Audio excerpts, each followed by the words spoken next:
Del Prado. Pero pinapakamusta niya po kayo lahat.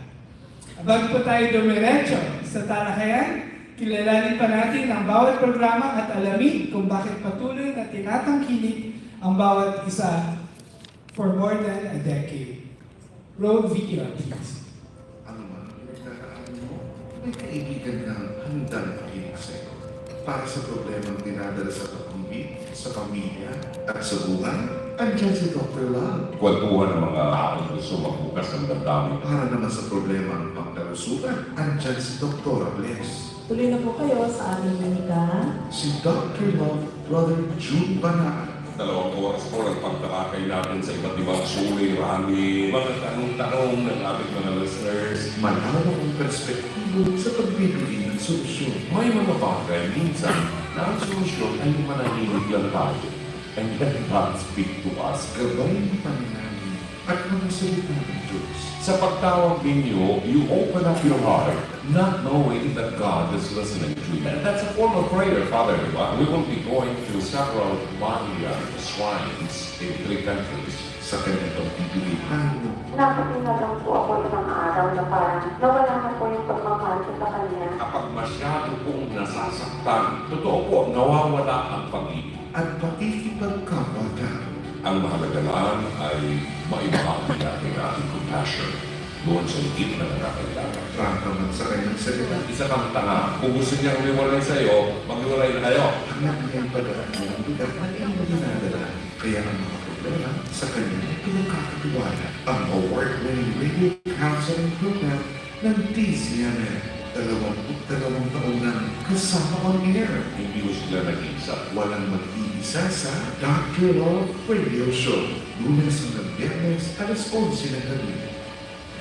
Para sa pamilyang Pilipino, pangangailangang medikal ang top priority. Mahal ang magkasakit. Kaya si Dr. Bless Salvador at your service sa pagbibigay ng libreng konsultasyon on air. Pag-usapan natin ng ilang mga bagay-bagay tungkol sa kalusugan at karamdaman ni Papa, ni Mama, ni Baby. Bukas ang linyang upang sagutin ang mga katanungan. Ano po ba yung mga sinasabi malapit natin mga kailangan ng Itanong kay Dr. Bless. Nagbabahagi ng kakalamang medikal upang tayo mapanatag. Kung mga daw ito sabihin mo, Nagbibigay ng praktikal at tamang lunas sa mga karamdaman. pagtulog mo should be 7 up to 8 hours per day. Kapag mas konti doon, mas madali ka magkaroon ng sakit sa puso o diabetes. Ipinaliliwanag ang mga salitang medikal na malilindihan ng mga talalangin. Vaginismus, kusang pagkipit o paminipit ng mga muscle na ari ng babae. Gingivitis, ang pamamaga ng dilawit, aphrodisia, gamot ng kabinis. At inilalapit tayo sa kukunang espesyalista sa medisina. Maninigas, malako, pati lalo kung madalas malagkit, baka naman meron ka rin sa ulo ng gastritis. Ang tumitingin po yan ay isang gastroenterologist. Pag-uusapan natin, hemorrhoid. Tapos kulang din sa activity, exercise yan, nagkakaroon ng hemorrhoid. 17 taon na naglilingkod, Dr. Bless at your service. Tuwing linggo at sa 6 ng gabi. Tanda kayo ng kalusugan ng kemanan, ganito kayo dapat nga ingatan.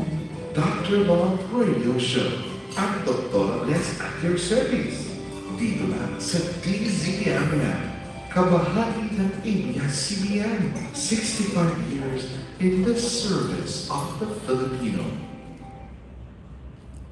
Ang batas, walang kinikilingan kapag alam mo ang iyong makakarapatan. Diyan ika'y protektado at pagdating sa tamang batas kaalaman.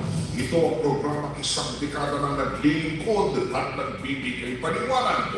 Usapang din ang pamilya sa DZMM. Sa tulong ng mga mahuhusay na abogado ng bayan, Atty. Claire Castro at Atty. Noel Del Prado, kasama ang batikang broadcaster, ang Mari ng Bayan, Maricel Yao. Hihimayin ang mga isyong may kinalaman sa batas at masusing ipaliliwanag sa paraang madaling maunawaan. Ano ba ang grounds ng annulment? Pinagbabatayan nito, may kinalaman halimbawa doon sa kakayahan ng bawat tao. Bakit merong parricide? Okay, ang parricide kasi para in general to, ma'am. Sa pagsasabi natin ang parricide, tumutugon ito sa pagpatay sa iyong anak, sa iyong mga ascendants o descendants. Inagsama ang tatang ng mamamahayan at kanino ng mga abogado ano makapagbigay ng libreng konsultasyon sa mga kapamilya kung maharap sa sari-saring problemang legal. Ako'y may kailangan po. Kasama kami ng DPDA. Gusto rin po kami ng lupa. Nasa pangalan namin dalawa. Siya ba may asawa? Ikaw ba may asawa? Siya may asawa ko po wala. May karapatan ba siya? Hindi anong property niya, ma'am. Ay depende po ano yung contribution na naipundad o naiambang nila sa kanila property. Ito ang libreng legal service on air na naaabot din ng ating mga kababayan sa Hong Kong. Nagkaroon po ako ng boyfriend. Nalaman po ng katawan niya na may relasyon kami. Sinidimanda daw niya ako. Kahit nga po nandyan siya sa ibang bansa, maaari siyang magreklamo dito sa mga otoridad sa Pilipinas. Kinakapanayam din ang mga ahensya ng gobyerno para maipaliwanag sa publiko ang kanilang mandato at servisyo. Ang batas at iyong karapatan ay seryosong usapan. Basta usapang legal at batas ka na naman, iisang sundang maglilingkod at laging maaasahan. Usapang de Campanilla. Mapapanood at mapapakinggan tuwing Lunes hanggang Biyernes, alas 9 hanggang alas 10 ng gabi. Dito lang sa namumuna, DZMM Radyo Matol sa 6.40. Una sa balita, una sa public service. Wow! Interesting. Palakpakan po natin muli ang mga dekalibreng programa ng DZMM. And before we get questions from our beloved press, may I ask for each anchor kung paano po kayo nag-end up sa mga respective programs ninyo since lahat po kayo ay may kanya-kanya career outside your programs. Let's start with Brother Jude Banahan. Thank you. Good. Thank you. How did I start? Opo, 22 years, Brother Jude. It started actually in 1997. But before that, para lang maintindihan nyo, I left my family for another woman.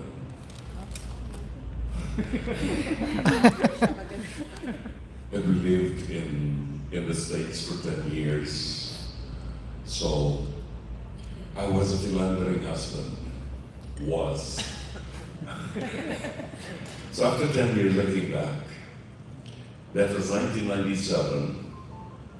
Radio Veritas took me in as a production director and they gave me a program. Sabi ko, anong format? Counseling. So, kumali ko dyan sa counseling. Sabi, marami ka ng katarataduang ginawa sa buhay mo, sabi ng Vice President namin. So, kaya mo nang i-address yan. But initially, the program was designed for the younger generation, yung mga kabataan, mga pagsishota, ng mga LQ, love core. And it ended up like naging public service, may matanda na hihingi ng tulong dahil gusto nyo na makinagpanahi or something like that. Tutulungan ko pa rin yun, may bulang na bata na gusto mo magkaroon ng color television, binili ko rin ng color television, just to please her. And so, 2 years after, I left Radio Veritas and Lito Valtierra called me and wanted me to join DZMM. So, natuloy-tuloy na yung program. Ngayon ay mas majority sa mga nakikinig sa akin, mga mas matatanda na, as siguro mga as old as 94, Wow. 97 years old. May mga bata na mga toddlers, 5, 6 years old na nakikinig, maybe na-influensya ng mga magulang. So, all through the years, hindi lang po counseling. The program also evolves in some spiritual advices for people who have. Are you Ray Pumaloy? Yes po. Ray. That was a very impression. Anyway, so, and the program also clarifies issues like ngayon ang pagkainit ng divorce, no? So, binibigyan din po namin ng liwanag, both sides, no? But course, the program is more leaning on keeping the family rather than mag-iwalay na lang kayo. No? So, maraming problema ang tinatalakay ng programa. And at the end of the day, masaya kami ng hipi ko dahil nakatulong kami, hindi man kami nakatulong financially, nabigyan din namin ng konting kapayapaan siguro yun. Tumawag na humingi ng tulong. 22 years. Grabe, no? Thank you so much, Brother June. Ay, hindi ko kayo nabati ng magandang hapon. Pasensya na po. Tandaan ang lolo niyo. Dr. Bless. Switch.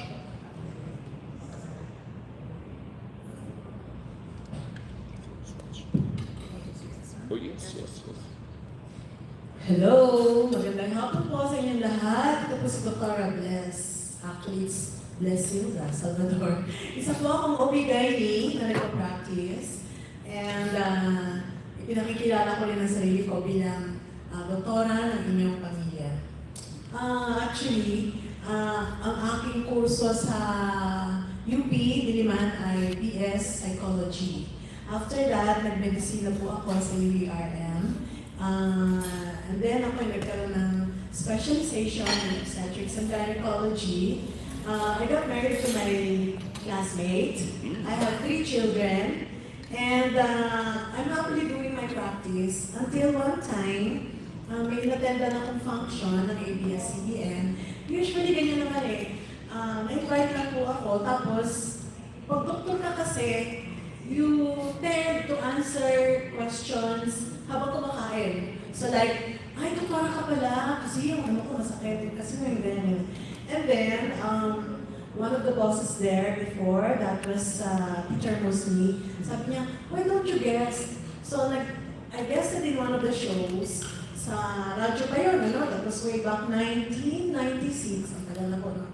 And then, like, the questions kept coming, phone calls, and then I answered them, until the following week, bigyan na po ako ng slot na weekly. Ganun ka bilis, no? Kasi ang dami po ng mga phone calls na nagtatanong, and I answered them live. Wow. Oo. No screens. Basta kung anong tinanong, yun ay sasagutin. And then, I became a permanent guest once a week. Ang dami kong naging naka-partner. One of them is Brother June for a time. I was with Ellie Cruz Ramirez. I was with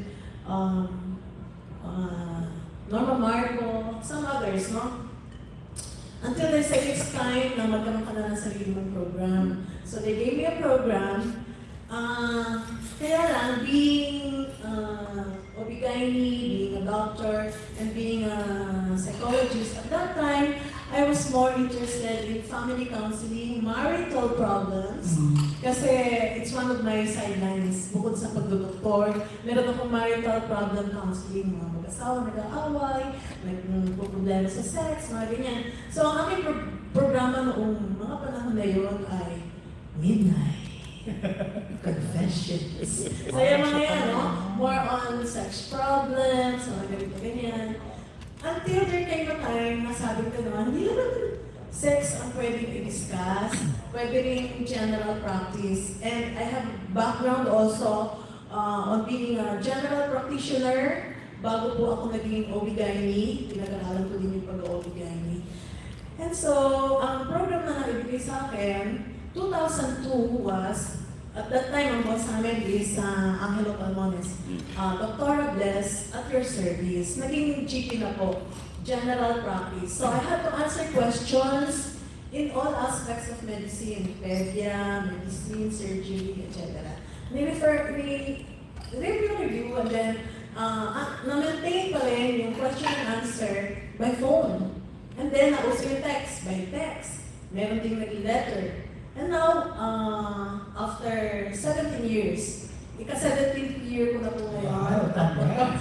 Dr. Bless at your service. I'm still doing the text, the letters, the phone calls. There's a new segment now na video question and answer. Mag-video po ng mga siguro 30 seconds to 60 seconds ang isang pasyente could be or someone who would like to ask a question. Tuwa sila kasi nakikita nila yung face nila sa teleradyo. So they ask the question and then I answer immediately. So ganun ang Pero I think the selling point or the number one part of the program is when I read my medical word for the day.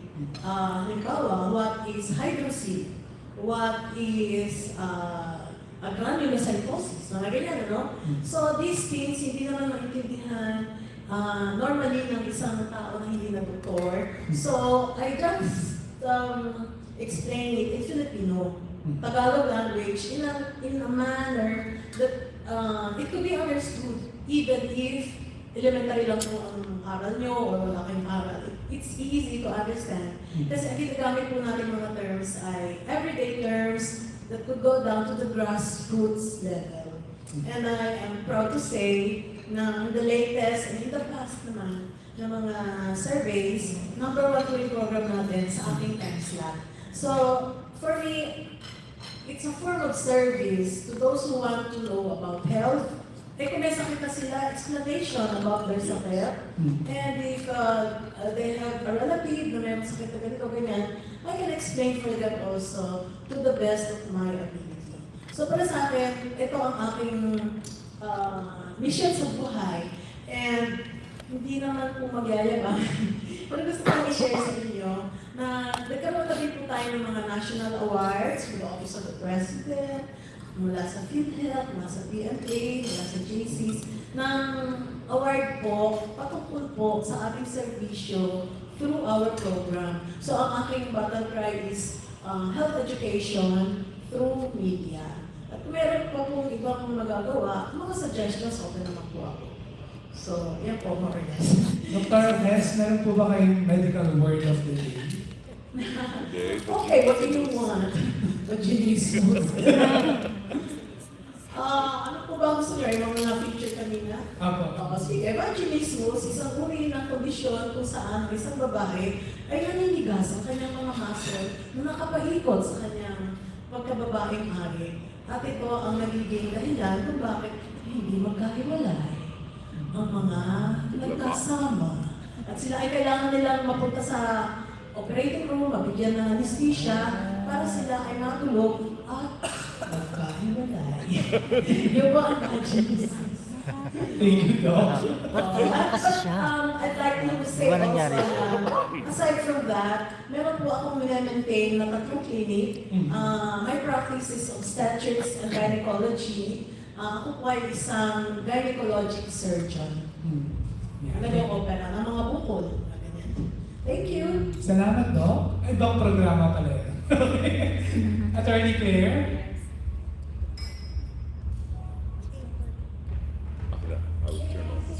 Yes, good afternoon. Ako po si Atty. Claire Castro. Actually, I started po dito sa DZMM.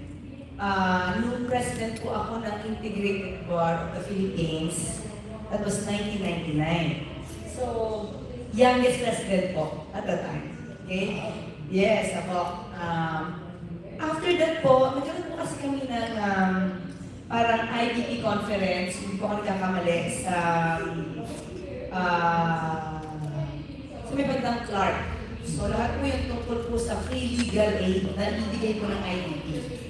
So, ako po kasi yung pinaka-head ng free legal ng IDP Caloocan Malabon-Navota. So, ako po yung umaten. And after that, doon po sila Dean Amado Valdez, saka may isa pa pong lawyer na nagsabi sa akin, oh, you want to join us sa DZMM. At the time, hindi ko po alam yung program ng tungkol sa free legal dito sa DZMM. So I thought it was just a joke. Hindi ko pinansin. Nag-okay lang ako, pero hindi pinansin. Pero they kept encouraging me na pumunta. So, sige, at least give it a try. Nung pagpunta ko, oh, totoo pala. Meron mga talagang program about legal sa DZMM. At that time, na-invite nila ako. Ang pinaka-araw ko is Tuesday. So after that, so nagtuloy-tuloy siya. Ang kasama ko po natin noon, si Jill Santos Rilos. After si Jill Santos Rilos, pumasok po si Senator Kiko. Ayan, yung Relos with Kiko, yun naging program. So, natuloy-tuloy pa rin po yung pag-guess. Until na bago ko, nung nag-leave na, no? Nag-leave na si Joe Santos, ang pumalik na si Daniel Razon. Ayan. So, at that time, ang talagang pinaka-main po niya kasama sa program, si Dean Danny Concepcion. So, ako po, ang parang pinaka-araw ko is Tuesdays and Fridays. Guest lang po kami ni Daniel Razon. So, pero yun po, naging regular siya until umalis na rin po si Daniel Razon, nagpaalam. So, since wala po akong contract at the time sa ABS-CBN, so nahiya po ako mag-stay. Although sinabi ni Boss Peter at that time, baka pati si Atty. Claire aalis. Pero since wala nga po akong contract, since si Daniel Razon po yung nag-invite doon sa program, hindi na rin po ako nagtuloy. Okay. So that was 2002, umalis na rin po ako sa program. 2007, March, kapapanganak ko pa lang po. At that time, I was already in UNTV with Daniel Razon. Only po ako kasi kapapanganak ko pa lang. I gave birth March 8, 2007 dun sa youngest ko. Tumawag niyo si Charlie Nabarte. Sabi niya, buti na lang at the time, yung phone ko, kuha niya pa rin. Nasa kanya pa rin yung phone number. And then sabi niya, Atty. Claire, pwede ka ba mag-pinch hit kay Atty. Danicon? Kasi 1 month siya mawawala ng buong April. Sabi ko, sige, okay lang. Total sa isip ko, kasi kapag parang talaga kung malaki yung katawan ko. Sabi ko, okay lang, total, radio lang, walang makakakita. Kasi nag-leave ako sa UNTV. So, boses lang naman.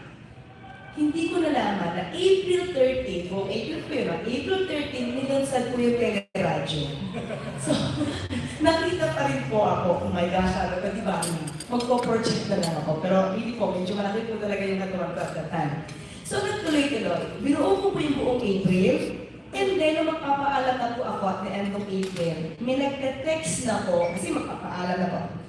Sabi ng mga texter, huwag yung paalin si Atty. Claire.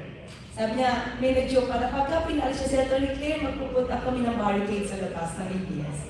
So at the time, kasama ko po lang si Boss Angel Palmones. Ang sabi niya sa akin, that was Friday, sabi niya, paano yan, attorney? Tuloy-tuloy na to ha, everyday. Ako po yung nag-bend off kasi at that time po, si Atty. Danny Concepcion, yung talagang regular, sabi ko, sir, nahiya po ako na sumama everyday kasi nandiyan po si Dean Danicon. So, ayoko, pariya po ako sa kanya. So, what was given to me? Yung Friday.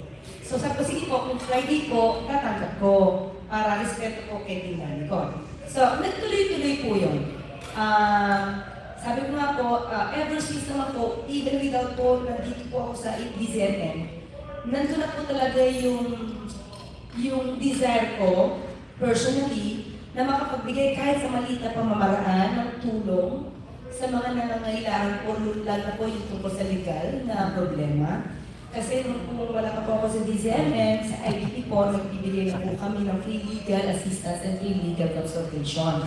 And then at the time din po, na naging president yung asawa ko ng Real Estate Brokers Association of the Philippines sa Quezon City, tuloy-tuloy pa rin po yung pagbibigay ko ng free legal consultation. And sometimes po, pati yung pagkakaroon ng demand letter na wala pong bayad.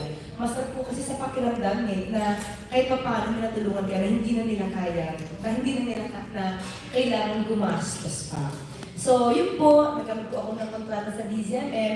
Hanggang sa ngayon po, nagtuloy-tuloy na po. Kaya po sabi ko, mas natutuwa po ako na mas lumawak po yung natutulungan namin because at the time po na ako yung president ng Caloocan Magna Voters Chapter ng IDP, doon lang po ako nakakatulong sa mga residents po ng lugar na yun. But with this, kumbaga hanggang abroad po yan, hanggang sabi nga po hanggang Hong Kong, hanggang sa ibang lugar, nakakatulong po ang UTC. So yun po yung aking, kung paano po ako napasok po ito sa DZMM.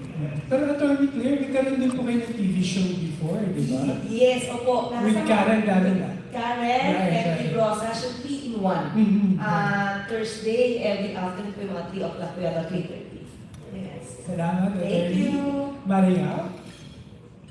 Hello, good afternoon everyone. I'm Mari Yao. Actually, my real name is Marichelle, but a lot of people would have difficulty pronouncing your name, so they said, it's better that we call you Mari para mas madali. So sabi ko, nga naman Mari na lang, kasi ang hirap mo. Isa tinatawag kang Maricel, Marichelle, iba-iba yung nagiging tawag. So I'm Mari ng Bayan, as they say. Well, I started as a reporter from PTV Channel 4 and then a news anchor also of PTV4. Then I became an executive producer of Chowtime, if you remember that. A lot of you most probably remember that. On Channel 13. And I also became a producer of different shows. That includes one of the programs at DZMM, that's Pinoy Panalo, how DJ Chacha. I'm the producer of that. Producer also the shows Pinoy Panalo, also from DZMM. I love this program, Usapang de Campanilla, dahil ako ay si Mari Yao, parang legal. Parang. Kung may paralegal, ako yung parang legal. Kung sila ay abogado de Campanilla, ako si abogagang Sampay Bako. But it's nice to learn a lot of things about the law. I think my experience in the past, wherein I had a lot of difficulties involving different kinds of laws, that made me really wanted to learn more about the law. Basically, kasi dapat ang batas ay magiging sandigan natin, proteksyon natin. Ang batas ay dapat patas para sa lahat. Kaya medyo marugtog po ang damdamin ko pagka pinag-uusapan ng iba't ibang mga batas na ipinapanukala pa lamang. Kasi bakit gagawa lang din ng batas kung may butas? So sana dapat wala na. Kaya tuloy nag-argue lahat ng abogado pagalingan sila yung maghahanap ng butas. Bakit ganon? So in our 15-minute discussion with Attorney Claire, we usually discuss different kinds of laws that will be implemented pa lang, such as divorce law. Of course, marugtog po ang damdamin ko dyan. Contrary to Brother June, I'm sorry, Brother June. Ako po ay single mother of 4. So, annulment, nasaksahan ng mahal. I don't find it very, very fair. That's why I always say, I'm sorry po dahil masyado akong prangka, straight to the point. So there are a lot of times that the callers would actually hide what they really wanted. For example, minsan may tatawag, kasi galit ako sa asawa ko eh. Ganito yung asawa ko, ganito yung asawa. Ano ba yung bottom line na gusto mo? Yung pala sustento. Ganun lang ang gusto. So, pag sinabi gusto mo magsama kayo muli, hindi o. Ano gusto mo? Pera. So, pero Filipinos, you would see the ugali of Filipinos, they still, yung bang nahihiya na magsabi ng totoo. Pero kaso, pag hindi mo pagsasabi ng totoo, hindi rin mabibigay sa iyo yung tamang legal na paraan para ikaw ay masolusyonan yung problema mo. So, medyo I moderate the callers and I learn a lot. Yung aming batas kaalaman, sobrang dami namin nalalaman doon.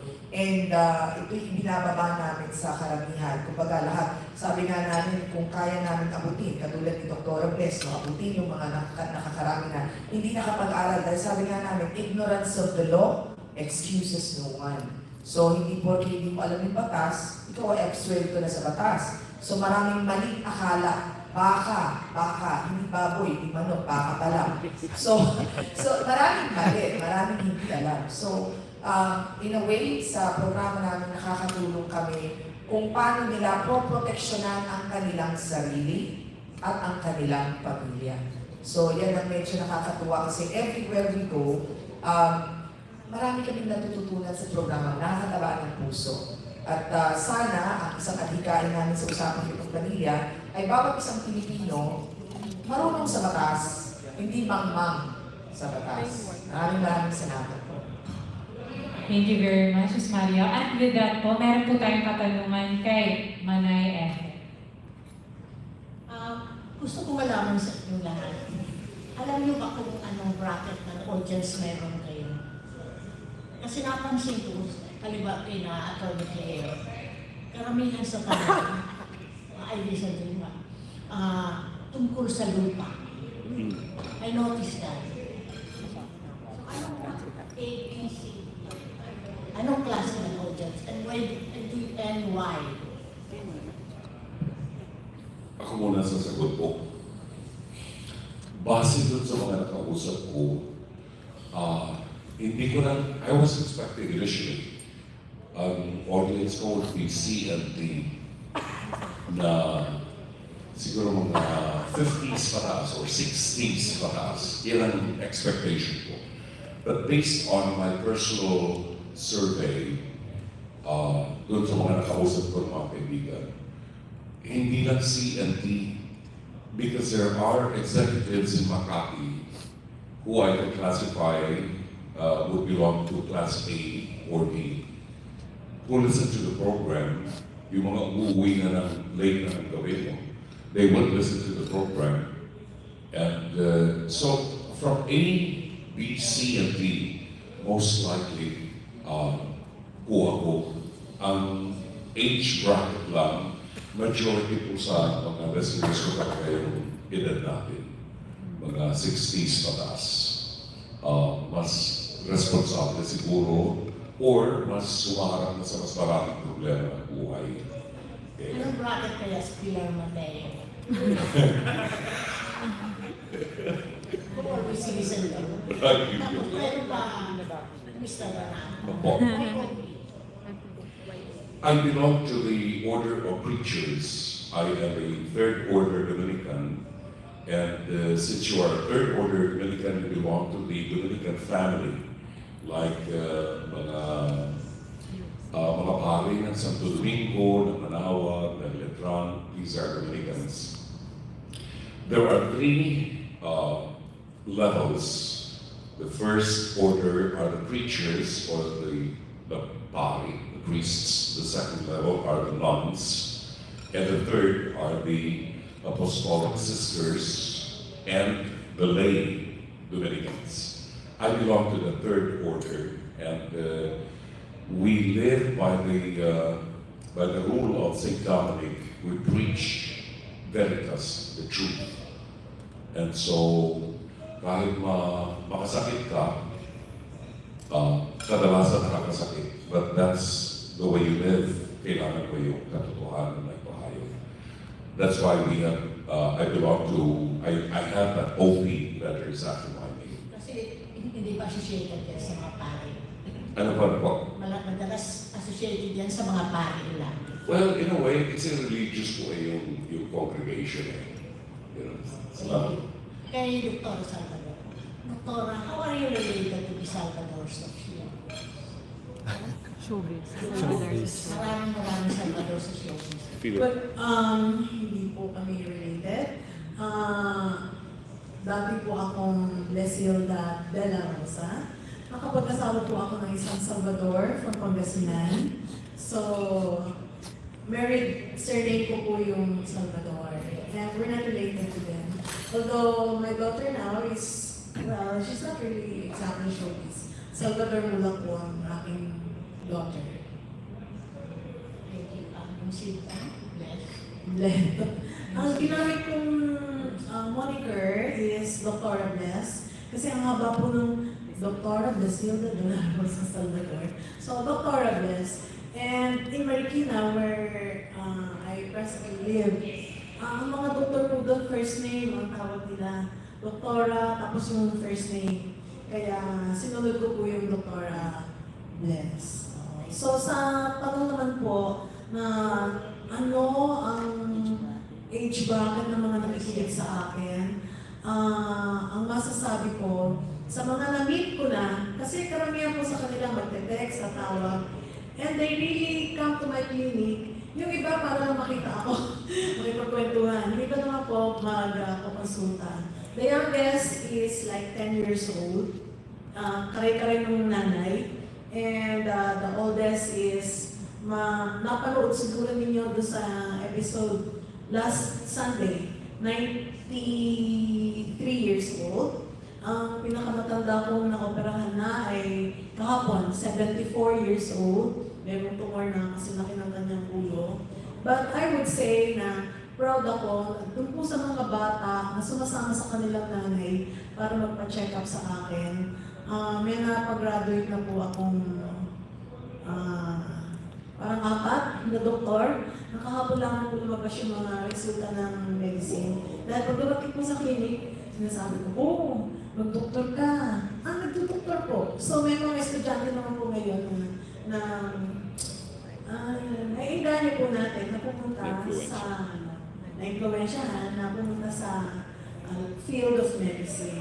But I would say, mas marami po ang nasa C and D kasi pupunta sa atin. Walang pera, ganyan, gusto lang magpatulong. Tutulungan naman po natin sa mga government hospitals kasi ang practice ko ay private. But we do have patients na galing naman po sa malalaking hospital. They choose to come to me nasa A and B crowd, A and B, audience natin. And they really choose us. Depende po sa kanilang kagustuhan na rin. So, thank you po. Ngayon doon po sa tanong ko sa una kay Atty. Claire. Yes, ma'am. Sa akin pong palagay, ang age bracket ng normally nakikinig sa amin ay mga college students, mataas na po. Kasi minsan po mapapansin namin sa akin yung magtatanong o magsasabi, Atty. Nakikinig kami. May mga nakikinig po na nagre-review ng law. May nakikinig din po sa amin na judge, kapwa lawyer, kasi nasabihin nila, "Uy, attorney, nakikinig ako sa iyo." So normally po kung nasa court kami, may mga litigants na ang pinag-usapan din naman po ay tungkol sa mga relasyon at lupa.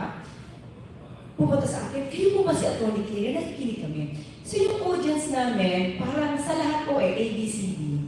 Kasi hindi lang po sa natin pangmasa, kasi po yung mga nais din talagang matuto, na alamin po ano yung batas, hindi lamang dahil may problema sila. Nakikinig po sila. Sabi nga po sa sarili ko po, masarap po mapakinggan ng mga kapwa natin, ng mga kababayan natin, ng mga non-lawyers. Pero ako po bilang lawyer, ang sarap din pong pakinggan na kapwa mo lawyer, justice pa man din po, minsan po taga Supreme Court, sasabihin nila nakikinig sila, at sasabihin nila sa akin, parang ang hirap naman ng ginagawa mo. Sabi niya, paano ba yan? Scripted ba yan? Sabi namin, ay naku sir, hindi po. Kasi po, ang dating lang po ng caller. Talagang, kung ano lang po yung dumating na problema. Sa monitor, makikita lang po namin, let's say, tungkol sa lupa. Lupa lang po. Pero yung the whole problem yan, di namin alam.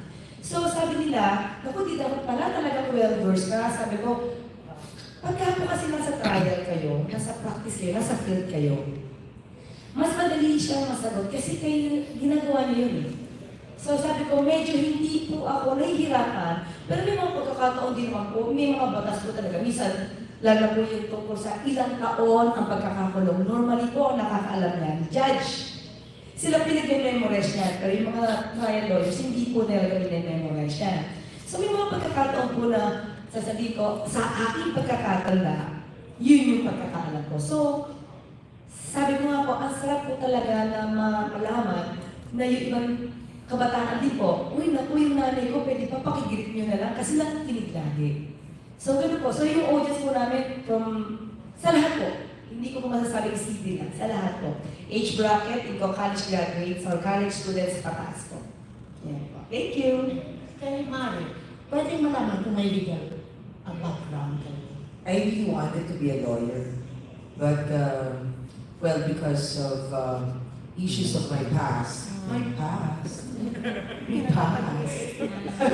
Not really. Because the reason why I really, well, kaya magaling ako dyan sa BP22, annulment, estafa, lahat ng mga ganyan. Kasi halos lahat dyan pinagdaanan ko during my younger years. So, more or less, I'm well-versed. Sabi nga nila, experience is the best teacher. And yeah, I really wanted to go into law. Those were the times na talagang sabi ko, gusto ko mag-aral ng law. Pero sabi ko, bago ko mag-aral ng law, pag-aralin ko muna yung anak ko. So hindi ko na mag-aral yung sarili. I had to sustain my family, being a single mom. So right now, I have all the means. Tinatamad na ako. Sabi ko, makikita ko lang si attorney. Ayoko na mag-law, mag-negosyante na lang ako. So then I became a businessman. And it really helped me a lot because if you know the law, if you know how, the law is very simple and you just have to more or less dapat medyo street smart ka when we know that and then we do business, it's a very perfect combination. So, gusto ko talagang mag-aral po. But then, sabi nga ni Dean Dan Concepcion na ngayon ay presidente na ng UP College of Law, ay rather UP system. Mare, pwede ka na mag-baro. Baro na lang. Wala, ikaw na, yan na. Baro na, dire-diretsuhin mo na. Kasi nga sa experience ko before, and having gone through a lot of things, and for 7 years sitting on the side of the company, you hear a lot of problems, and more or less, same problems. But the good thing is, every time you hear a problem, parehas sila ng problema, magkaiba ang solusyon. Bakit? Depende sa ebidensya. So, maganda talagang tayo po, bawat Pilipino, alam natin, ano nga ba ito, paano nga ba ito? Kung sa medical field, they call it parang first aid, dapat sa law, alam mo yung first step. Dahil yung unang hakbang, pag mali ang hakbang mo, wala na. Technicality na kaagad yun. Kaya nga minsan naririnig natin, ay, na-dismiss yung kaso dahil na technical. Ano yung technical? Kasi yung unang hakbang, mali. Thank you. Thank you, Manay Ethel. Our next question will come from, mahilig sa legal matters. Wala ba kundi si Ray Pumara? Years na okay, nabanggit mo yung stapa? Na-stapa ka ba or ano yung stapa binabanggit mo kanina? Tapos yung annulment, personal yun? Yeah, personal ko talaga yung yes, I was actually before because I had I got married at the age of 22. I'm very, very young. A lot of times I had to sue people for estafa, for fooling us. And I had to be sued also for estafa dahil people fooled us, so they also sued us. So a lot of times I saw these kinds of cases, even BP22, which is bouncing checks, right? And during the time, it was my husband who's doing it, but since I'm the wife, I'm always part. Conjugal nga eh, sabi. Kasama rin yan sa law, so conjugal yan. So I saw a lot of things, and during my very, very early age, my early 20s, I saw the hardships of life. And that's why sabi ko, really, if you really know the law, and that's why I always tell people to get a very good lawyer. You get a very good lawyer, you're absuelto in several ways because they know how to really dig into something and they can actually find faults on a lot of things. That's why right now, when we discuss mga panukalang batas, like yung kakatapos lang ng GCTA, for example, na pinag-uusapan ng napakaraming tao, kailan lang yan pinasa? That was 2012. Wow! Kailan lang? Bakit butas agad? Bakit kulang agad sa dami ng taong nag-isip? Ang daming pondo ng gobyernong lumabas para mag-isip? Butas pa rin? Bakit? So, yun yung mga tanong na lagi natin tayo bilang taong bayan. Millennial ngayon, 2012, bakit butas pa rin? So, yung mga ganon, parang kami, on our end. So that's why, going back to the question of ma'am, maraming nakikinig din sa aming mga kongresista. Kaya nga sa amin, isang bato-bato sa langit at tamaan, masakit. Diba? Pasensyahan, diba? Masakit diba? So, yung mga gumawa ng batas dati, hindi naisip, diba? Wow! Diba? Parang gano'n. But, well, again, it's really based from my experience and annulment and divorce. Yeah, pag divorce, pinag-uusapan namin at Attorney Kate, marundong ang damdamin ko because I am very pro-divorce. Pro-divorce. As in, I'm sorry, I'm really sorry. Okay ba naman kayo ng programa? Attorney Claire, do you also render free services? Yes. Legal services, up to what extent? Kanina Like, kayo ba, as in libre talaga to, you're not charging any professional fee dun sa mga, kasi may PAW naman, di ba?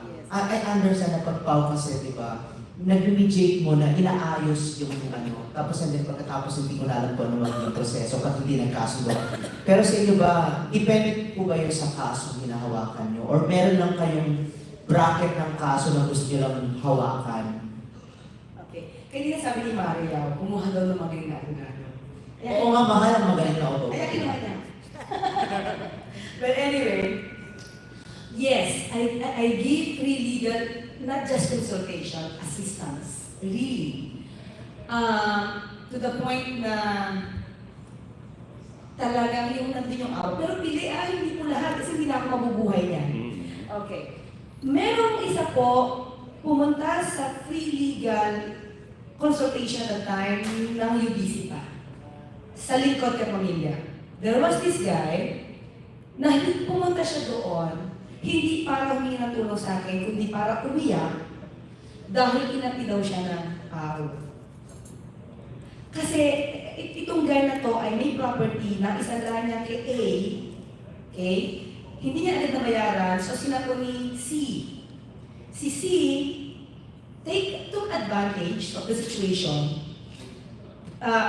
Lumabas na properties ng house and lot, pinautang lang ng 500 pambayad doon sa unang nautangan. Wala na nakuha si client, wala na nakuha ang pera. Dahil the 150 ay naibigay pa sa agent. Sa 350 ibinigay doon sa unang nautangan. Without him knowing na may ginawang blankong deed of sale itong si C. Okay? Pagka blankong deed of sale, alam niya hindi niya pirma, itong si letter C, nagpadala ng demand letter kay client na if you will not pay this amount, we will proceed with the blank. Nandun pa yung sa demand letter, blank deed of sale. So, ibig sabihin, alam niya, walang consent ang deed of sale. Pero since hindi ako yung lawyer niya, gawa ka siyang iba, at that time, tinaboy siya ng pao, nagkaroon ng decision sa ejectment, and then after that, dumating siya sa akin, final and executory na yung ejectment, kapaalisin na lang siya. Hindi niya alam ang gagawin niya kasi pilay siya, yung tatay niya, bedridden. Hindi niya alam yung gagawin. So pumunta siya doon, not for me to help him in that case ejectment, but to complain about the PAW. Sabi ng asawa ko, talagang sumiyak, kami tulungan mo. Tulungan mo. And then, kinuha ko siya, pangalan niya is Albert Gonzalez. The kaso is in Mandaluyong. I helped him and still helping him up to this time. Wala siyang pera. For 2 years, hindi ko siya napaalis sa bahay. Kaya lang, may mga nakasyata yung kalaban. So, pati yung judge na kausap ko, nakalaban ko personally. Up to now, pag nakikita kami, ako yung nagpapakain sa kanya. Sabi ko, kumain ka na ba? Pupunta sa office, wala siyang pera. Sabi ko, sige, kumuha ka ng pagkain sa kantin. May kantin na kasi kami, maliit, sa office. Sabi niya, kailan ka ba kumain? Sabi niya, kumuha ka ng pagkain dyan. So, yung extent na tulong na yun, sabi ko, ito siguro, nire-report ko naman kay Sheila. Ito yung tao na sa damdamin ko, kailangan tumulong. Hindi mga tao kasi hindi dapat talaga tinutulungan ng buong buo. Okay, isa pa. So ngayon, existing pa to. Isa. I was in this court sa Manila, merong babae na hindi sinusuportahan ng lalaki. Hindi ako yung lawyer. I was just listening. At the time na nagkakaroon sila ng discussion, yung fiscal, hindi siya masyadong tutulungan. They had this compromise agreement, Mediacon, na the guy should be supporting kasi may minor pang anak sila, 15 years old. Nakita ko, parang ayaw nang i-reopen ni fiscal yung kaso. Hindi bibigay support na kahit may compromise agreement. Sabi ni Judge, huwag mo nang i-reopen. Mag-motion to execute ko na lang because there's already a compromise agreement. Ang sa akin, paano ko tumakot? Kung ako lawyer ito, kung i-execute ko lang at wala akong makikitang property ito, mahihirapan ako maghanap ng pera. So, nadinig ko doon sa babae, habang nag-discuss, plant engineer, yung asawa, at may kabel. Okay? So since hindi ko siya kilala, lumabas siya. Disappointed kasi wala siyang lawyer, na supposed to be ang lawyer niya si fiscal. Walang gumagawa ng motion to execution, wala silang alam. The girl is suffering from, nagkaan siya, dialysis. Maitin yung mukha niya. Lumapit ako, di niya ako kilala. Kinalapit ko siya sa labas. Sabi ko, ito yung number ko. Tulungan kita. Sabi ko, paliliitin ko yung mundo ng asawa mo. For free.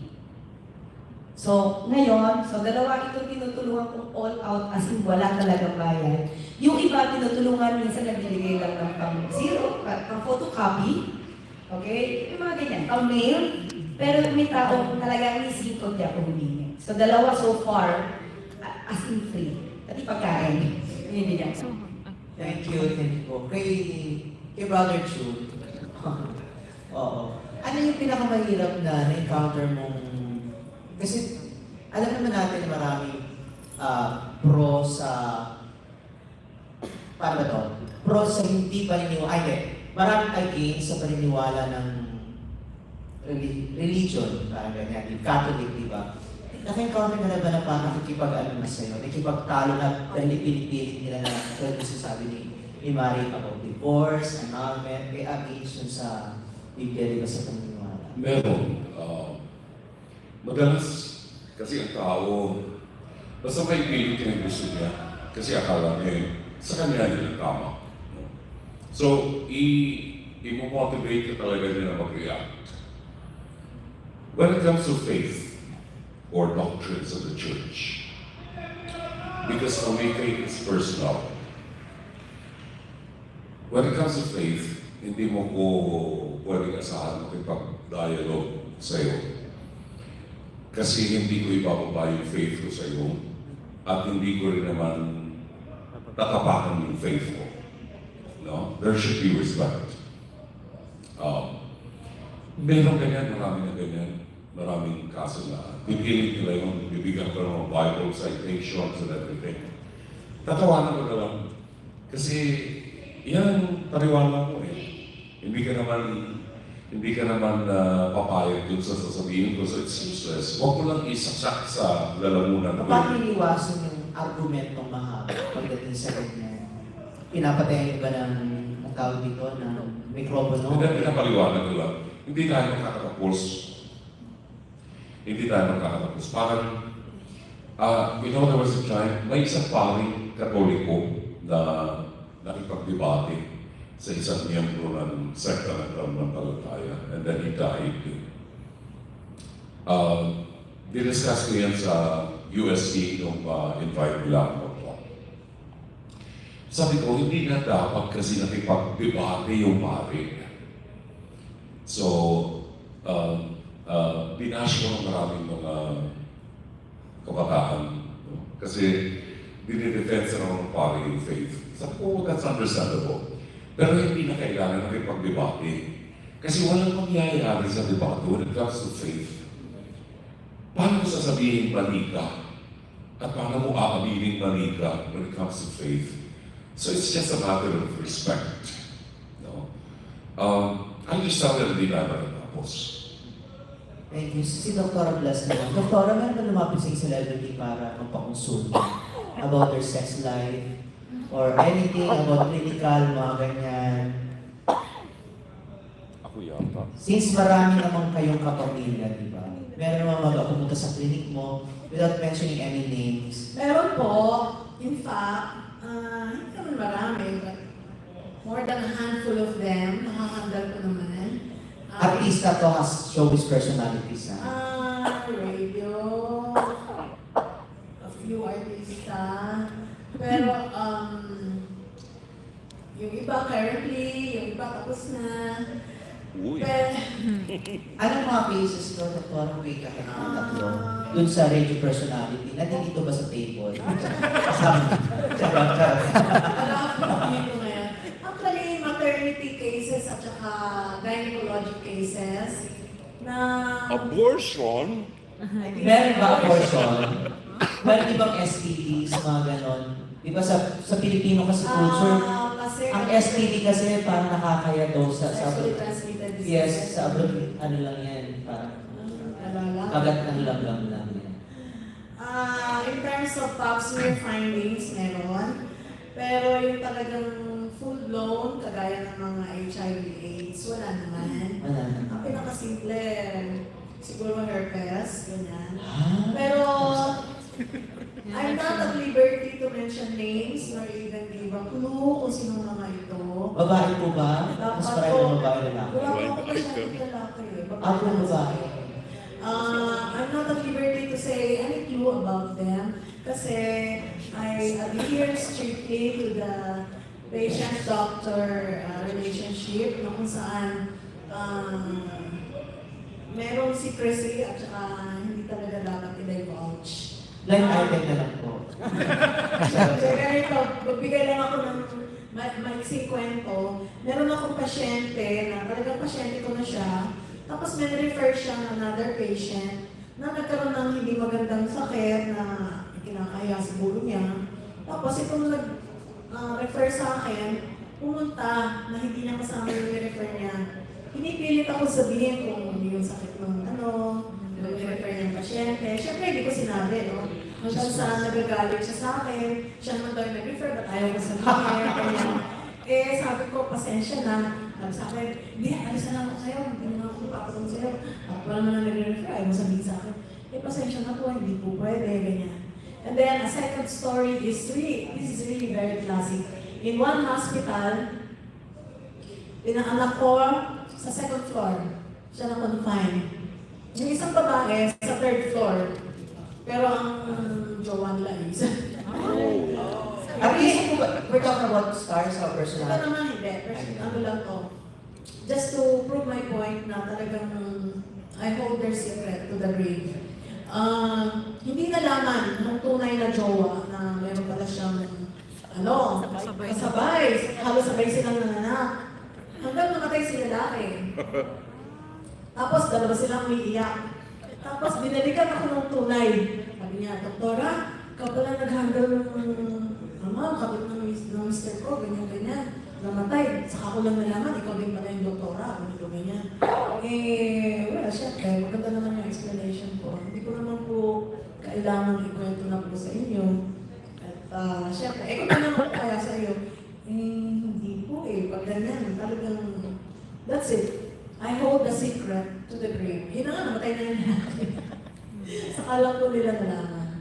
In all fairness, pareho kasi lang nagpa-follow up sa akin ngayon. Thank you po. Thank you so much, Ray. Our next question will come from Christina Alpad. Go, Chris. Hello po. For attorney here po, ano po yung parang usual po ng cases na kinokonsulta sa medical care? Actually lahat since pag-trial ka kasi at nag-a-appeal ka sa court, lahat mula annulment of marriage, annulment of title, robbery, kidnapping, drugs, halos lahat. Yes, pati corporations, mga corporation issues. Yes, halos lahat. Pero karamihan, ngayon ang hawak ko. Yes, parang wala akong bilang kasi talaga iba-iba. Tapos po, hindi po ba nakaka-affect sa personal practice niyo or private practice niyo? Pagbibigay niyo ng advice? Or nakakatulong ba po? Yung pagbigay ko na advice, nakakatulong sa person. Sa practice niyo po? Yes. Unang-una, kapag nagbibigay kami advice, kasi kapag kumpleto nga yung kanilang kwento sa radyo, tama yung binigay namin advice. Katulad nito. Ito maraming naka-avail nito na hindi namin alam na maraming na-reach na para ma-solve. Yung tungkol sa amilya, ito kasi at that time na nag-guardian ako amilya, hindi ko alam to, lawyer na ako. So at that time, nung nag-lecture na ako about real estate, I came to know na kapag ka pala ikaw ay nagbayad ng amilya kahit isang beses, yung real property tax sa assessor's office, tapos hindi ka nagbayad na for 20 years, tapos sinisingil ka na, ang dapat mo lang bayaran, hindi yung buong 20 years, only 5 years, plus the penalties. Ang 5 years counting pa from the day na ikaw ay siningil, 5 years going backwards. So, pabalik ng 5 years. Pero yung the rest of the years na hindi mo na ibayad, di masisingil. Kasi forfeited na yun. Kasi dapat, yung mga assessor office, saka yung munisipyo, dapat nag-claim na sila Noon pa. So pagka sumoma ng 5 years yung hindi mo pagbabayad, hindi na nila masisingil. Yung ika-5th year na supposed to be dapat bayad mo. So at the time na hindi ko to alam, nagbayad ako talaga 20 years. So now that I know, ini-impart namin to sa mga listeners, sa televiewers, and yung ibang mga nakarinig nito, they just went to the assessor's office. Sabi ni Attorney Claire sa ganitong batas sa local government code under Article 271 and 273, 5 years na mabayaran namin kasi ito lang. They agreed, yung assessor's office. So, ang laki nung nabawas na supposed to be babayaran nila. So, yung mga ganong sitwasyon, and sometimes, ina-advise din namin, punta na lang kayo sa barangay, baka dyan pa lang magkasundo na kayo, huwag nyo nang paratingin sa court. And then when they executed the compromise agreement, nakasunduan, natatapos yung kaso nila. So talagang sa UDC, parang kahit hindi personally pumupunta sa amin yung tao, ang dami lang natutulungan. Tapos na-mention yung nga po kahit hindi personal na pupunta sa iyo. Pero paano po yung fulfillment na nakuha niyo? Yung madilig mo na tumawag muli, na nagsalita, thank you po sa programa nyo. Masarap na po, nakakalaki na po talaga siya ng puso. Kasi unang-una talaga naman public service po talaga yung UBC. Kung na-extend po namin yung aming tulong sa labas talaga at maraming nakikinabang sa advice, mas fulfilling. Opo, sabi nga namin, hindi po nababayaran ng pera yung fulfillment sa puso. Lalo na kung sa isip at puso mo, gusto mo talaga makatulong. Yung talagang taos-puso yung tulong. Ang sarap na pakiramdam. Yan, attorney, the service of the Filipino worldwide. Di ba? Yan, our next question. We have a question from Kuya Ed De Leon out of Filipino Star. Alam mo, it's really seldom for us to have somebody who has a legal mind, a medical practitioner, and a comedic. So I'd like to ask you, ano po ang opinion ninyo tungkol doon sa Sogi Bill na issue nila? Teka lang po. Brother Jude? Ako muna. Sogi Bill. Personal ko walang kinalaman yung management. May mga punto sa Sogi Bill na sa tingin ko ay mahihirapang ipasa dahil maraming tao maapektuhan. May mga punto rin na makatutulong sa mga people who claim to be part of the LGBTQIA+. They would benefit from it. Pero kung akong tatanungin nyo, hindi na kailangan. Kasi po, yung mga LGBTQIA+, mga tao rin yan nakatulad natin. Meron tayong human rights, meron tayong mga constitutional rights that protect us. It's just that I cannot comprehend why a man who thinks he is a woman would use the comfort room of a woman. Sa isang tao katulad ko, kung ang asawa ko ay nakabuyag-yag ang kanyang ari doon sa comfort room ng babae, it's because kanilang lugar yun. Pero pag pinasok ng lalaki yan, kahit nakadamit babae at lalaki yan, tinamaan ng kulog na yan, may nakalawit siya, mau-offend yung wife ko. And she being my wife, she's a part of my being, mau-offend din ako. I agree with Ricky Reyes. I do not know him personally, but I agree with his stand. Lumagay tayo sa dapat nating kalagyan. Kung gusto mong magdamit babae, mag-itsurang babae, ang tawag ng transgender. Karapatan ko yan. Pero, matutuhan mong harapin ang consequence. Aminin natin sa Pilipinas, hindi pa tayo masyado exposed sa ganito. Doon sa amin sa Amerika, sa San Francisco, Paggabi, sa mga kanto-kanto malapit sa bar, makita mo dalawang lalaki nagkakalitan. Walang kwenta yan sa aming mga Amerikano. Kasi normal yun dun eh. Sa Pilipinas, hindi pa. Diba? So, gusto mo damit babae, mag-makeup ka, gusto mo makamukha ni Attorney Claire, okay lang. Karapatan niya, ikaw bumibili yung damit mo. Pero, maging handa ka sa consequence. Kung tingnan ka ng kapwa mo, kung pumasok ka sa restroom ng lalaki, ikaw ay lalaki, nakadamit babae, pag tinignan ka ng kapwa mo lalaki, medyo hindi magandang tingin, that's a consequence. Dapat handa ka. No? Ngayon, si Ricky, Reyes, tama yung sabi niya, nakadamit babae ka, gusto mong gumamit ng restroom ng babae dahil feeling mo babae ka. Pag nakalusot ka, fine. Pag hinalang ka, lumabas ka na.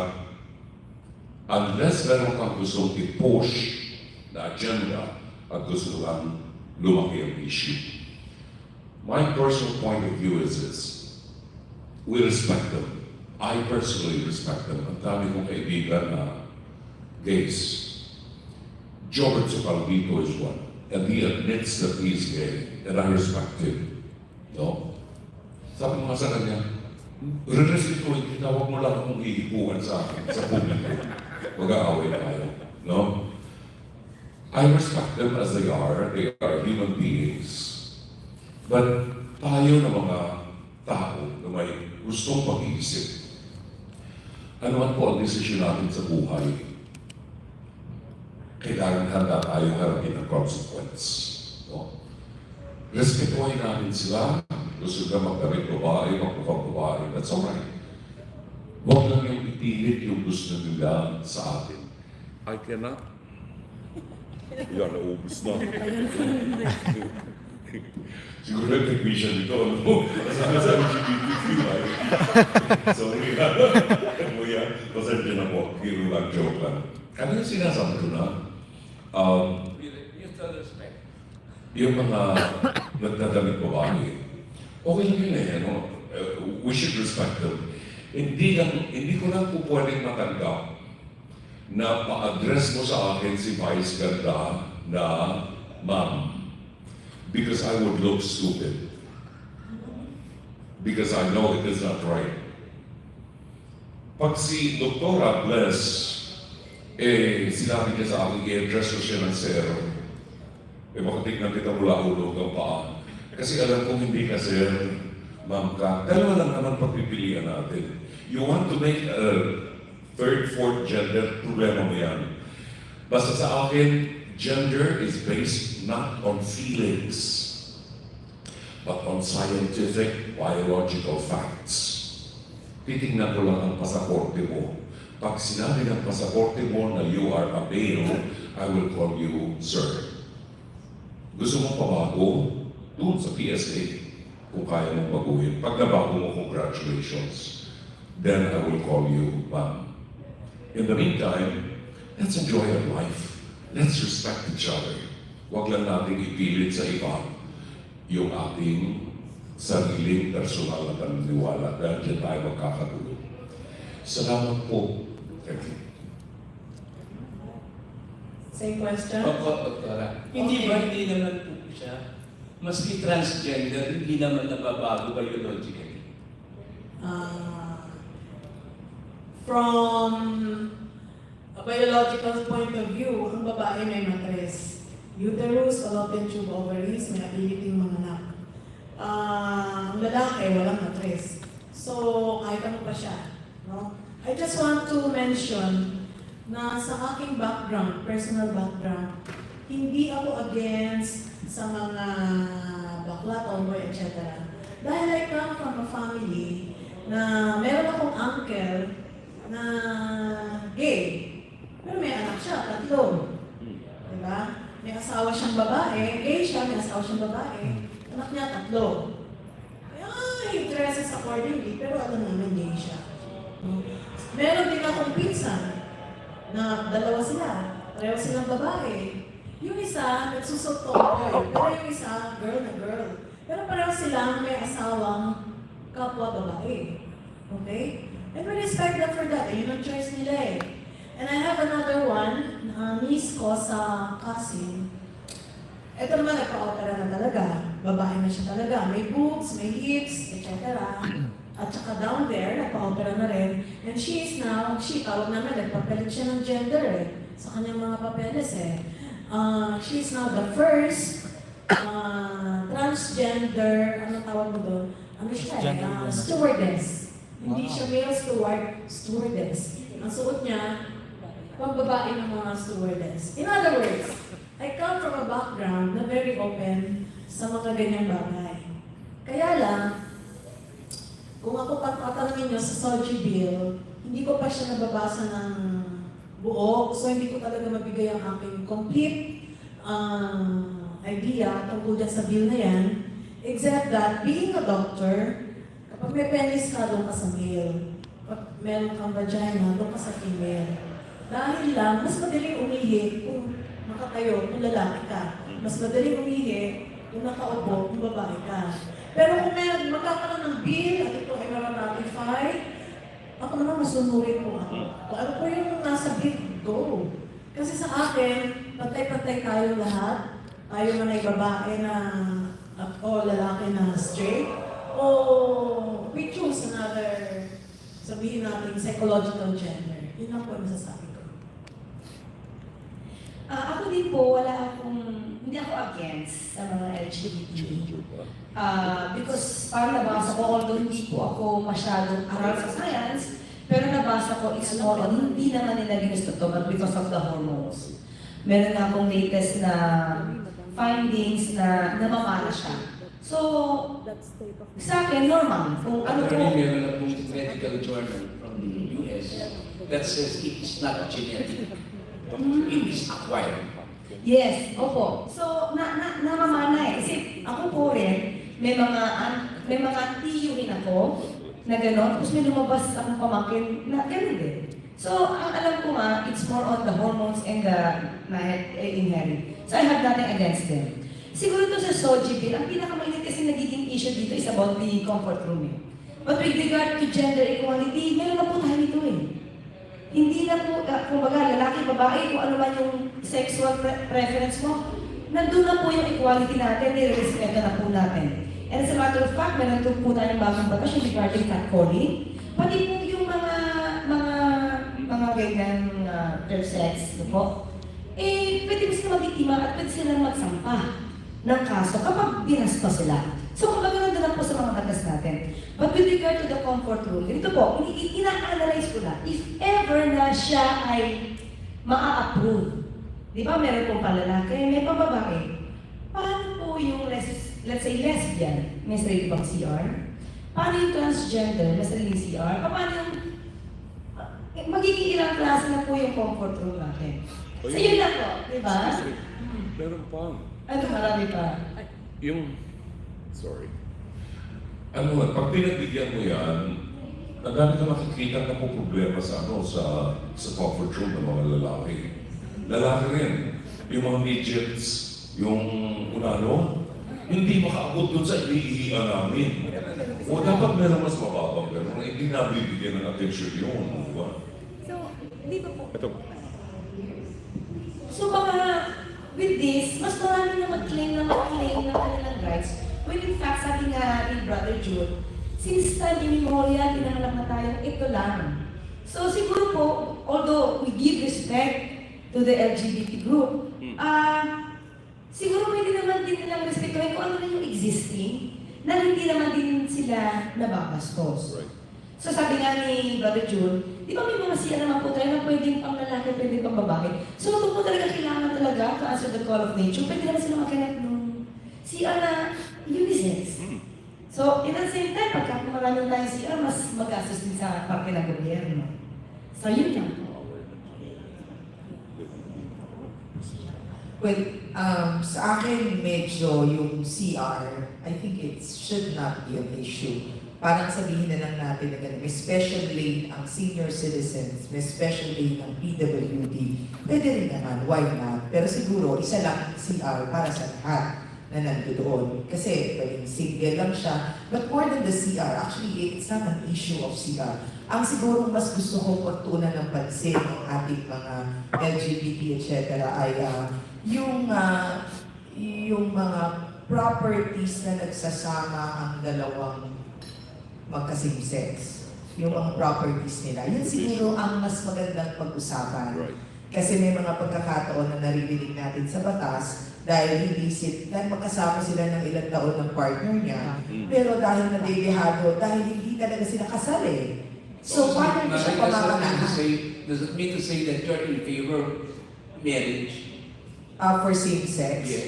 I'm a Christian. Unfortunately, I don't. But I respect. I respect whatever they decide to do. Just like the divorce bill. That's your life. That's your problem. I cannot meddle with your life. I cannot judge you because the Lord doesn't judge you. I mean, the Lord doesn't judge you. Who am I to judge you? Conjugal, you have to be married. I'm sorry.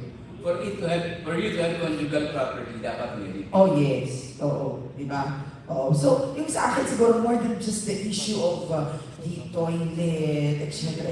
Mas gusto ko yung dapat walang discrimination sa trabaho. Pag third sex ka, meron naman. Dapat walang discrimination. Pag tayo dalawa, mag-jowa tayo, tapos bumili tayo dalawa ng property. Dapat nakasaad kung paano yung property. Para hindi natin take advantage ng mga ibang tao. Yung property sa pinag-ipunan natin dalawa, just in case na may namatay na isa.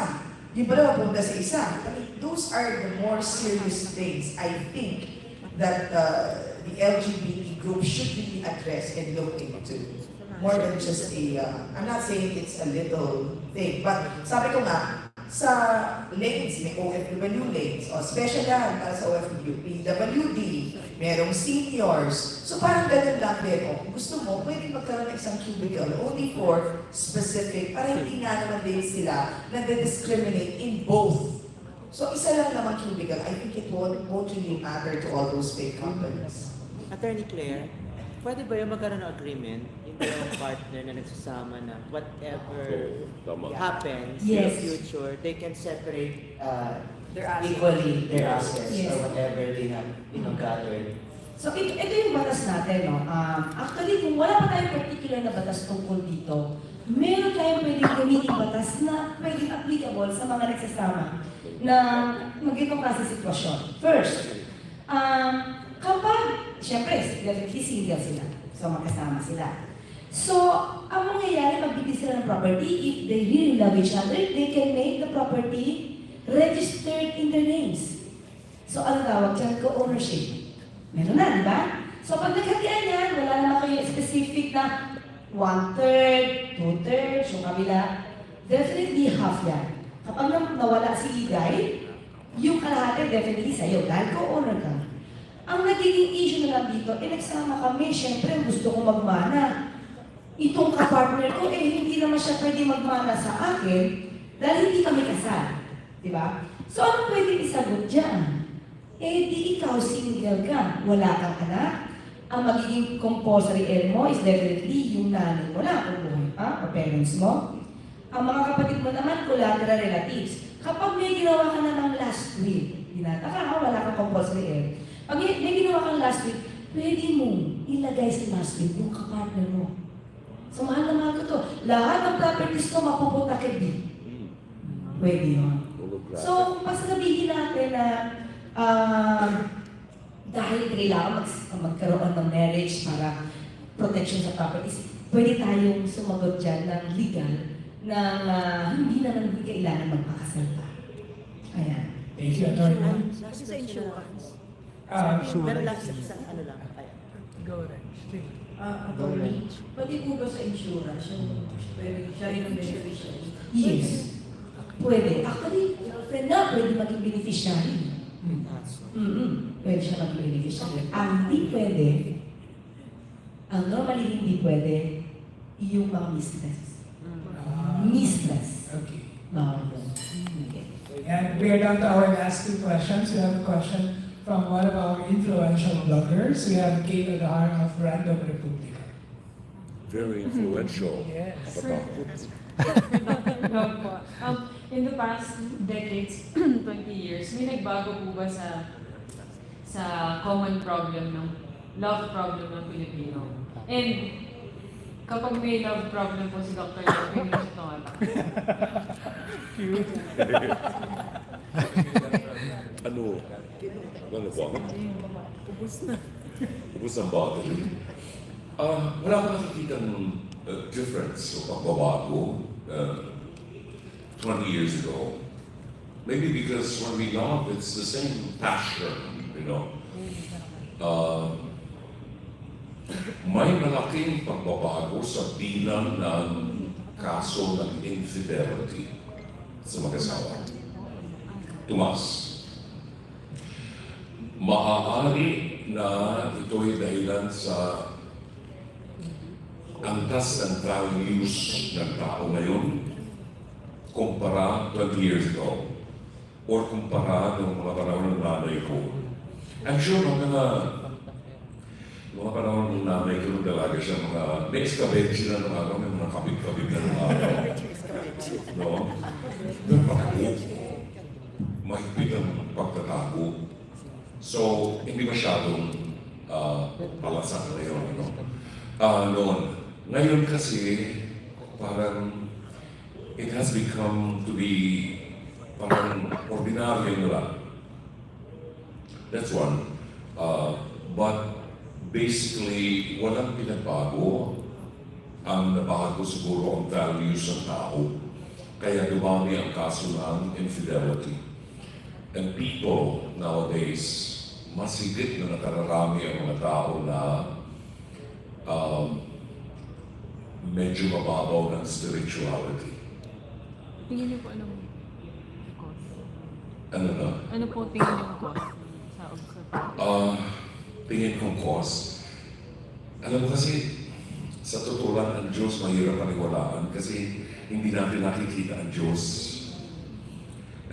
Hindi natin nakikita ang Diyos. Pag may sinabi, based on the scriptures, bawal to, bawal ganyan, hindi naman tayo nakikita ng Diyos eh.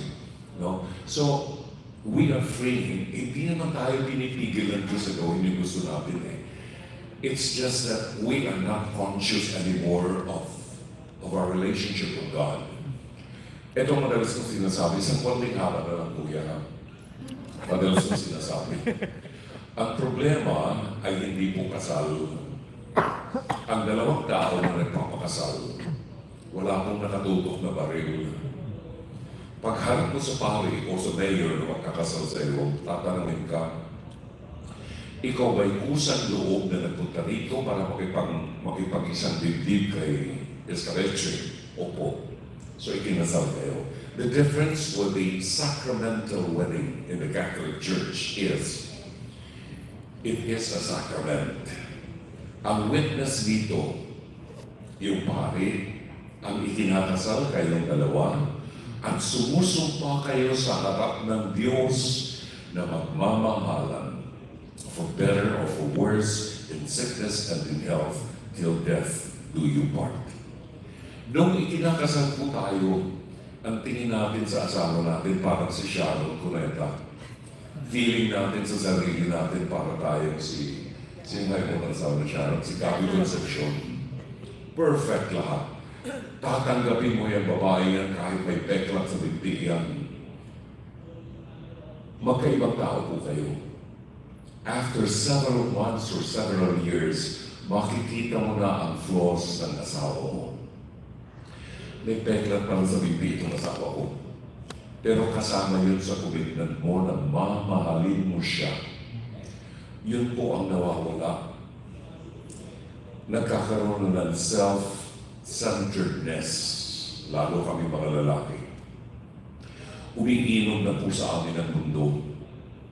Kung ang asawa ko si Mariao, hindi ko na siya papansinin. Lahat ng gagawin ko, everything that I will do, ako magbe-benefit dahil masaya ako. I will not care about my wife anymore. So, nalimutan ko na si Mariao na pinakasalan ko is part of my being. Kasama siya sa katawan ko. Iisa kami. When that happens, self-centeredness, wala na po ang Diyos. Pinalitan na natin ang Diyos.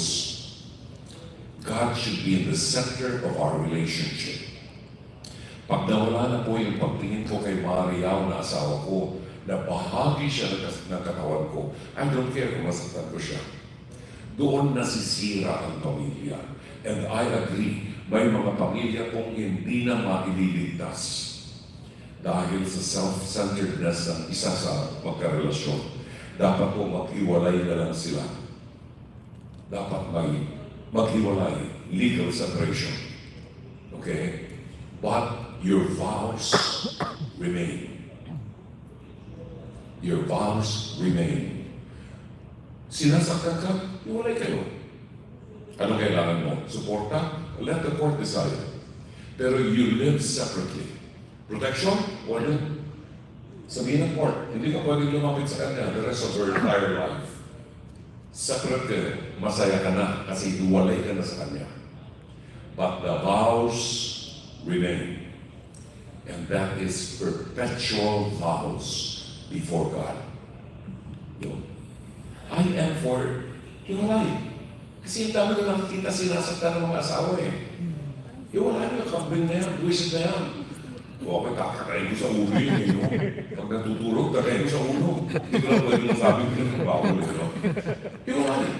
Kasi hindi naman siya gumaganap dun sa responsibility niya as a husband. Kasi pag itong asawa ko, pag ito minura ng kapitbahay ko, ako ang unang nasasaktan. Di ba? Kasi she is part of my being. Pero pag wala na akong pakialam sa kanya, mag-iulay na tayo. But the vows remain. And yung last na po, kayo na po kayo humihingi ng advice. Kapag kayo po yung may problema, kapag lang. Pag may problema ako sa asawa ko, actually hindi ako makahingi ng advice sa iba. And I think that should be the case. Kagaya nagsabi ko kanina, pasensya na po. At least na rin ako after this, pero away na ako. Kagaya nagsabi ko kanina, we all are different people. Pag napangasawa kita, you become part of me, we become one. But, ibang tao ko pa rin. Kasi may ibang pananaw ka, ibang upbringing mo, ibang pagkatao mo, ibang outlook mo. Pero yung flaws mo yun, tinatanggap ko kasi mahal kita. Ang misis ko, maglilimang taon na kami rin pumaloy. Diyos ko, ngayon ito, 49 na po kami ngayon years. I wake up in the morning and I see the face of my wife. My God! Maglilimang taon every morning when I wake up, ito nakikita ko. Dati, nag-a-astray o pa kami bago matulog sa gabi. Ngayon di na. Pareho nang mabaho, hindi na namin sa umaga. You know, may mga panahon po na nakikita kong asawa ko na gusto kong batuhin ng lampshade. Kasi hindi ayos ang ginagawa. Hindi ayon sa gusto ko. And I tell myself, and this is how I solve the problem. I tell myself, asawa ko to eh. Minahal ko ito at minamahal ko pa. Kahit na anong itsura niya, nung bago kaming kasal, Ray Pumaloy, ang katawan ng misis ko parang bote ng Coca-Cola. Ngayon, parang peras. Mas malaki sa baba. Malaki ng puso na eh. Pag tinitingnan ko, asawa ko ito. Ito ang babaeng bahagi ng aking buhay na minsan ay pinagtaksilan ko at nagpatawad sa akin dahil mahal niya ako. Ito ang babae makakasama ko hanggang kamatayan. She has flaws. But you ask her, Sister Rudy, anong problema mo kay Brother June? Meron ko ba nagugusto? Meron ko ba mga nakikita ugali na Brother June na hindi mo gusto? Marami, I'm sure. Kasi lahat tayo may flaws. The difference is we love each other.